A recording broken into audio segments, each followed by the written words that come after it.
There is an old image I like to return to. Imagine a wave on the surface of the ocean. It rises. It crests. It looks around and says, I am this wave. It worries about how long it will last. It fears crashing on the shore. It envies the waves that seem taller, stronger, more graceful. And then, perhaps for just a moment, it notices something extraordinary. It is made of ocean. Now, if the wave tries to get rid of its waviness, it disappears. But if it understands its waviness as an expression of the ocean, it is suddenly free. That is the paradox. You do not transcend the wave by destroying it. You transcend it by discovering what it has always been. This is what I mean when I say, you must transcend the self by including it. Most of us are raised to believe that the self is who we are. My thoughts are me. My feelings are me. My story is me. My success, my failure, my body. My name, this is me. And for a very long time, that belief is not only necessary, it is healthy. The self begins as a fragile structure. It forms slowly, painfully, through relationship, conflict, desire, and loss. It is how consciousness learns to stand on its own 2 feet. So let me say this clearly. Before we go any further, the ego is not your enemy.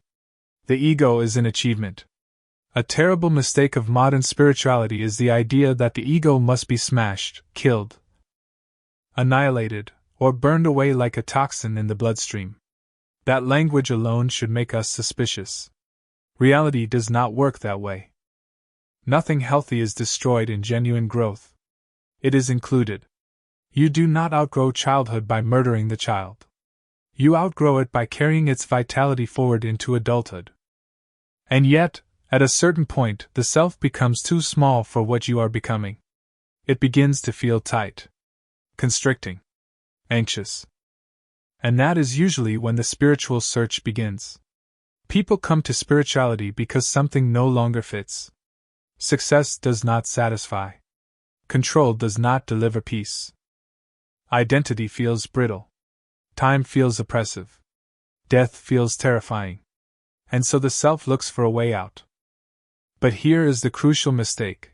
The self looks for liberation for itself. It wants enlightenment as an acquisition. Awakening as a possession.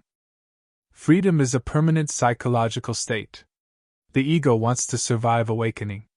And it cannot. But it does not need to die. It needs to be seen. Let us pause here. Right now. As you listen to these words, thoughts are appearing. Sensations are present. Perhaps emotions, subtle or strong, are moving through you. Notice something quietly astonishing. You are aware of all of that. Thoughts come and go. Sensations shift. Emotions rise and fall. But the awareness in which they appear is already free of them. This awareness is not strained. It is not seeking. It is simply present. And the moment you notice that, something loosens. You step back, not away from life, but into a deeper intimacy with it. This is not transcendence yet. This is differentiation. Differentiation is one of the great secrets of growth. Before you can transcend anything, you must first differentiate from it. The child differentiates from the mother. The mind differentiates from instinct. The observer differentiates from the observed. You cannot transcend your thoughts if you cannot even notice that you are thinking. So the first movement is always separation. And separation, when misunderstood, feels lonely. People mistake differentiation for alienation. They say, if I step back from my thoughts, I will become cold. If I stop identifying with my emotions, I will lose my humanity. If I loosen my grip on the self, I will disappear. But notice something, you already step back from your thoughts every time you say, I shouldn't have thought that. Who is the I? Noticing the thought? You already step back from emotions every time you say, I feel angry, but I don't want to act on it. Who is the one feeling the feeling? This capacity is not spiritual elitism. It is built into consciousness. And it is the doorway to freedom. However, and this is where the paradox deepens, differentiation alone is not liberation. If you stop at differentiation, you become fragmented. You turn awareness into a sterile observer. You detach without integrating. You watch life instead of living it. This is where people get stuck. They learn to disidentify from the ego, but they do not include it. They become witnesses who look down on their humanity as if it were a problem. And that is not awakening. That is dissociation wearing spiritual clothing. True transcendence comes with the next movement, integration. Integration means allowing everything to arise within awareness without resistance, rejection, or possession. Thoughts are welcome. Emotions are welcome. The body is welcome. The personality is welcome. Nothing needs to be excluded. But nothing needs to be clung to either. Inclusion is not indulgence. It is openness. When you include the self relaxes. It no longer has to defend its existence. And when it relaxes, it becomes transparent. This is why the phrase, transcend and include, is not poetic decoration. It is a precise description of how reality evolves. Atoms are not destroyed when molecules appear. They are included. Molecules are not destroyed when cells appear. They are included. Cells are not destroyed when organisms appear. They are included. Each level goes beyond, and gathers within. Why would consciousness be any different? The ego is a level. A necessary one. A brilliant one. But it is not the final one. And here is the great irony: the ego's deepest fear, that it will be annihilated by awakening, is unfounded. What actually happens is far more gentle. The ego is relieved of a burden it was never meant to carry. The burden of being the center of the universe. When the self no longer has to be absolute, it can finally be human. It can love without needing possession. It can act without needing validation. It can age without despair. It can die without terror. Because something deeper has taken responsibility for existence. Not control. Responsibility. Awareness itself. We will go much deeper into this. Into time. Into death. Into the strange intimacy between emptiness and form. But for now, let this first recognition settle quietly. You are not being asked to get rid of yourself. You are being invited to discover what is holding the self. And that discovery changes everything, not by force, not by struggle, but by a widening so gentle it almost feels like grace.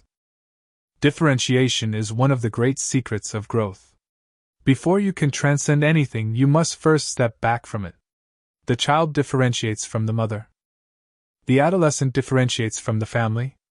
The mind differentiates from instinct. And eventually, awareness differentiates from the ego. This stepping back is not rejection. It is clarity. You cannot transcend your thoughts if you cannot first notice that you are thinking. You cannot be free of emotions if you have never truly felt them. So the first movement on the spiritual path is not transcendence. It is recognition. Recognition that you are having thoughts. Recognition that you are feeling emotions. Recognition that you are playing roles. And the moment recognition appears, identification loosens. Not completely. But enough. Enough to create space. And space is the beginning of freedom. However, this is where many people become confused. They experience differentiation and believe they have arrived. They say, I am not my thoughts. I am not my emotions. I am not my body. And that is true. But it is not the whole truth. Because if you stop there, something subtle happens. You begin to stand against your own humanity.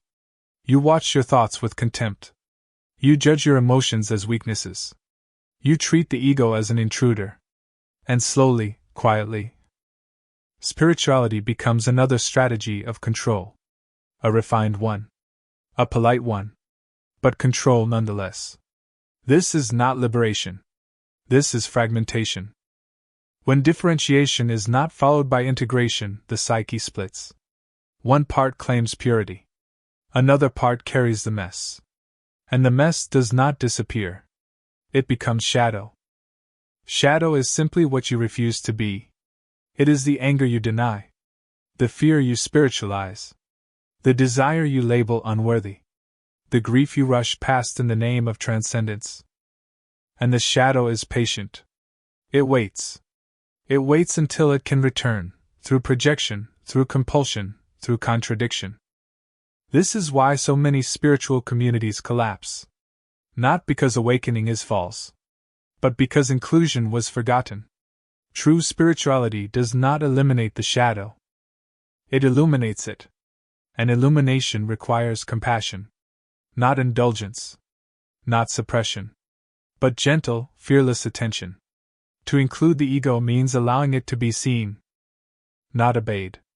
Not worshipped. Not exiled. Seen. When the ego is seen clearly, it relaxes. It no longer has to pretend to be ultimate. It no longer has to hold the world together. It no longer has to defend its boundaries with constant tension. Because something deeper is present. Awareness itself. And awareness does not compete with the ego. It contextualizes it. The ego becomes a function, not a fortress. A tool, not a tyrant. And this changes everything. You still plan. You still decide. You still protect yourself when necessary. But there is no longer a sense that your survival depends on being right, or admired, or invulnerable. You can be wrong without collapsing. You can be criticized without disintegrating. You can fail without disappearing. Because your identity is no longer resting on a fragile structure. It is resting in awareness itself. This is what inclusion feels like. Not dramatic. Not explosive. But deeply relieving. Like finally setting down a weight you didn't realize you were carrying. Now, let us speak about control. Because the ego is, at its core, a strategy of control. It arises to manage uncertainty, to predict, to secure, to stabilize experience. And again, this is not wrong. Control is necessary at the early stages of development. A child must learn to control impulses. A society must learn to control chaos. An ego must learn to navigate the world. But eventually, control reaches its limit. Life becomes too complex, too unpredictable, too vast. And the ego responds by tightening, gripping harder, creating more stories, more defenses, more effort. This is where suffering intensifies. Because control is being asked to do what it cannot do. It cannot stop time. It cannot prevent loss. It cannot guarantee meaning. And so it becomes anxious, restless, exhausted. Inclusion offers a different response. Instead of tightening control, awareness opens. Instead of managing life, it participates in it. Instead of resisting uncertainty, it allows mystery. This does not mean passivity. It means alignment. You act, but you do not cling. You choose, but you do not absolutize. You care, but you do not grasp. This is not a resignation. It is intimacy with reality. And intimacy dissolves fear. Not because fear is destroyed, but because fear is included, seen, held, allowed to pass. We are moving closer now to something essential. The relationship between the self and time. Because time is where the ego feels most trapped. Past and future define it. Regret and anticipation shape it. Memory and imagination confine it. But awareness is not bound in the same way. Awareness is always now. Not as an idea, as a fact. And when the self is included rather than resisted, it gently returns to now. Not permanently, but repeatedly. Again and again. Like a wave remembering the ocean, forgetting, and remembering again. This rhythm is the path. Not escape. Not perfection. But ongoing integration. So what does this look like in ordinary life? It looks like letting the self arise without needing to defend it. It looks like allowing fear without letting fear decide. It looks like feeling sadness without becoming sad. It looks like thinking without being trapped inside thought. Nothing extraordinary. Just deeply human. When the self is included, life softens. You stop demanding certainty from time. You stop demanding permanence from love. You stop demanding security from identity. And in that softening, something opens. Not a new belief. Not a higher status. But a quiet confidence that existence does not need to be controlled to be trusted. Death begins to change its meaning. Not because it disappears, but because it is no longer personal. Forms come and go. Stories arise and fade. Roles appear and dissolve. Yet what you are has never been limited to any of them. You were never merely in the flow of life. You are the flow temporarily shaped as a self. And when that is seen, even briefly, even imperfectly, the self relaxes. It no longer has to be eternal. It no longer has to be right. It no longer has to be complete. It can simply participate. Laugh. Love. Make mistakes. Begin again. This is not the end of the journey. It is the end of struggling against it. Transcendence is not leaving the world behind. It is seeing the world without needing to stand apart from it. Inclusion is not weakness. It is wholeness. And wholeness is quietly available right now. In the breath you are not controlling. In the thought you are noticing. In the self you no longer need to reject. So do not try to destroy yourself. Do not try to escape yourself. Simply allow yourself to be held by something deeper than effort. You are not becoming whole. You are remembering that you always were. And the self, the fragile, beautiful, temporary self, was never the obstacle. It was the doorway. Thank you for remaining with this inquiry, not as something to analyze or conclude, but as a living movement of awareness itself. What we have been exploring together is not a technique, not a belief system, and not a promise of escape, but a quiet reorientation of identity, from a self struggling to hold life together, to a self gently held within something larger. Throughout this reflection, we have seen that the ego is not an obstacle to be destroyed, but a stage of growth. We have touched the understanding that transcendence does not mean leaving the world behind, but learning how to inhabit it without confusion, how to act, feel, choose, and love without mistaking those movements for the whole of who we are. The paradox remains simple and inexhaustible. Nothing essential is lost, and yet everything is recontextualized. Awakening does not arrive through effort, but through recognition, through the gradual softening of control and the willingness to let experience arise as it is. The self relaxes when it is no longer required to be permanent, complete, or absolute. In the next part, we will move closer to daily life, exploring how this inclusive awareness meets the ordinary challenges of time, relationships, work, conflict, and change.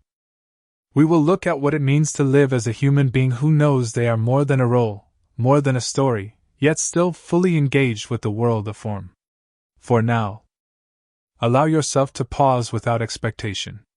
Notice the breath moving on its own. Notice the quiet presence in which all of this is already happening. Nothing needs to be added. Nothing needs to be removed. Let this openness walk with you, gently and silently, until we continue the journey together.